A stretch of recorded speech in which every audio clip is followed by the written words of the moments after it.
Masa alamnya pun pejele hazarat yang pun tak cipta sabah cicam rupa meraan kebah dalam cinta mutiara di hadapan merak nepedua cermin haya meraan kebah dalam cinta mutiara di hadapan merak nepedua cermin haya.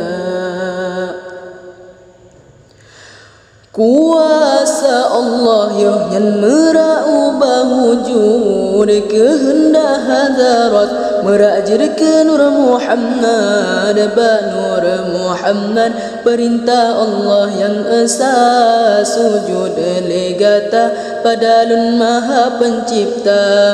Masanya Allah nepandang Nur Muhammad di dalam jasad jita bidar mekilat tujuh bahrene tebidar cahaya Nur Muhammad di sinan jera alam dunia.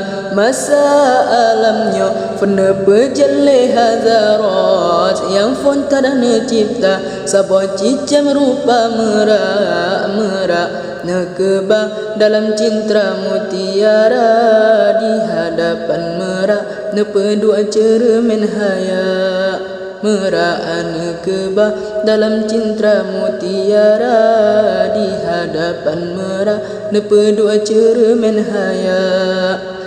Re'ah bahidong nepejadum malaikat re'ah muka jid arash dengan lumafud re'ah badada Nabi Rasul dan ulama re'ah ni barung betul ma'mur yang mulia re'ah bakeneng necipta rabandum ummah re'ah bapenyuang jadi Yahudi yang talana re'ah bagaki necipta alam semesta awaina nur nabi dudalahi langit dunia.